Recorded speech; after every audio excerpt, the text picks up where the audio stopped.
হারিয়ে আমরা সবাই বিধ্বস্ত। আমরা আসলে ওসমান হাদি ভাইয়ের প্রথম যে পথ ইনসাফের লড়াই, এর বাইরে আসলে আমাদের সামনে আর কোনো পথ নাই। এখন ওসমান হাদি ভাই যে ইনসাফের কথা বলে গেছেন, এই ইনসাফ কি শত্রুকে ক্ষমা করে দেয়া নাকি শত্রুকে বিচারের মুখোমুখি করা? শত্রুকে বিচারের মুখোমুখি করাই হচ্ছে সবচেয়ে বড় ইনসাফ। যে দালান থেকে বাংলাদেশে ফেসিবাদ জন্ম নেয়, সেই দালানকে গুঁড়িয়ে দেওয়াই হচ্ছে সব থেকে বড় ইনসাফ। যেইখান থেকে হাদি ভাইকে হত্যার পরিকল্পনা হয়, সেটাকে গুঁড়িয়ে দেওয়াই হচ্ছে সব থেকে বড় ইনসাফ। ইনসাফ মানে সুশীলতা না। অনেকে এটার ভুল ব্যাখ্যা করে যে হাদি ভাই শত্রুর সাথে ইনসাফ চেয়েছেন। শত্রুর সাথে ইনসাফ হচ্ছে ও যেইভাবে গুলি করছে, ওর মাথা ওইভাবে গুলি করে উড়িয়ে দেওয়া।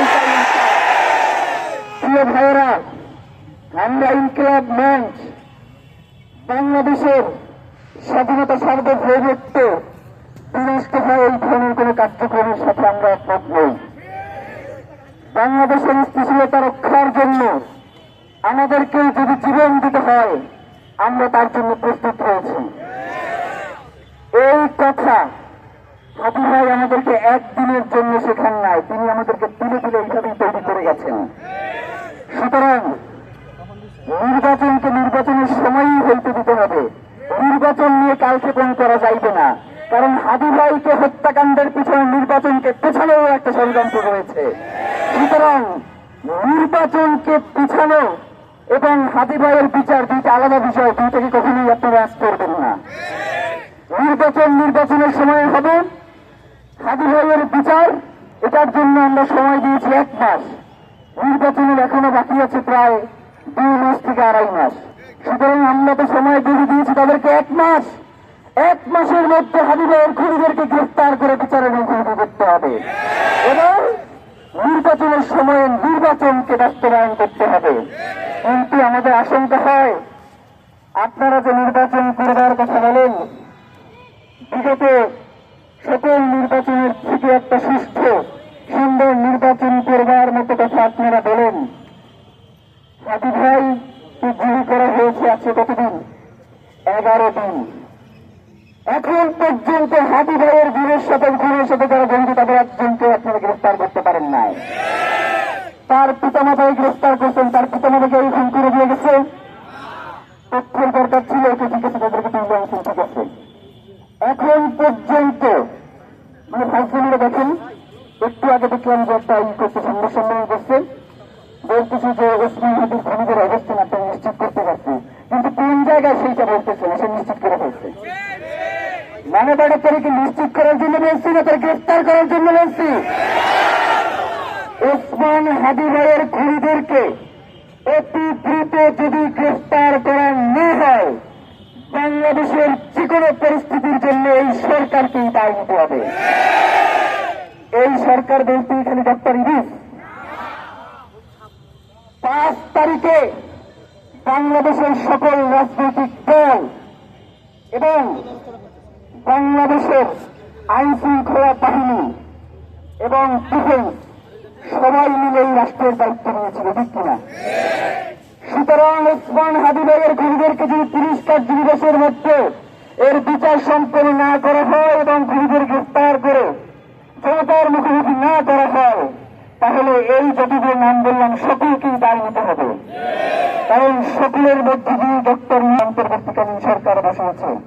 আপনাদেরকে একটা ভুল বোঝানো হয় যে ছাত্ররা এই সরকার গঠন করেছে।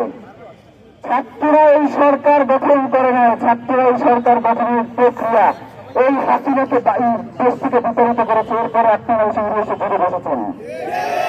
সুতরাং আমরা ইনকিলাব মঞ্চের পক্ষ থেকে আগামীকাল শহীদ শপথ ঘোষণা করছি। আগামীকাল বিকাল 3টায় শহীদ হাজি চত্বরের শাহবাগে আমরা সকলে সমবেত হব এবং হাদি ভাই যার জন্য লড়াই করেছেন, তিনি জুলাইয়ে যার জন্য আন্দোলন বাংলাদেশের সার্বভৌমত্ব টিকিয়ে রাখার এই আন্দোলনের জন্য, ইনসাফের লড়াইয়ের জন্য এবং জুলাই থেকে শুরু করে জুলাই পরবর্তী এবং পূর্ববর্তী সকল গুম খুন এবং হত্যাকাণ্ডের শিকার হয়ে যারা শহীদ হয়েছেন, আমরা শহীদের সামনে রেখে বাংলাদেশের জনগণকে সাথে নিয়ে শহীদী শপথ করবে বিকাল 3টায় শাহবাগে শহীদ হাদি চত্বর ইনশাআল্লাহ। আপনাদের সকলকে আগামীকাল শহীদ হাদি চত্বরে বিকাল 3টায় সকলকে শহীদী শপথ গ্রহণ করবার জন্য এবং এই লড়াইয়ে সকলকে সামিল হওয়ার জন্য এবং এই লড়াইকে প্রতিদান করার জন্য আমরা ইনকিলাব মঞ্চ এবং বাংলাদেশের জনগণ সবাইকে বার্তা আহ্বান জানাচ্ছি। সবশেষ একটা কথা, শহীদের পরিবার আপন ভাই যিনি একজন রিক্সায় ছিলেন ভাইয়ের সাথে, ভাই প্রচন্ড ট্রমাটাইজড। ভাই আমাকে বলছে ফোন করে যে তুমি যে যাদের আমাকে আসতে বলে বসে, ওরা যে আমাকে গুলি করবে না সেই নিশ্চয়তাকে তুমি দিতে পারবা? আমি বলছি ভাই আপনার ভাই শাহাদাতের জন্য, শাহাদাতের তামান্না নিয়ে আন্দোলন শুরু করছে, সুতরাং এই শাহাদাতের তালিকায় যদি আপনার অন্তর্ভুক্তি দরকার হয় আপনার সেজন্য হলেও আসতে হবে। এরপরে সে এই বাংলাদেশে এসেছে। এই মুহূর্তে অনুরোধ করছি শহীদ শরীফ ওসমান হাদি ভাইয়ের বড় ভাই শহীদ ওমর ভাইকে কিছু বক্তব্য দেওয়ার জন্য।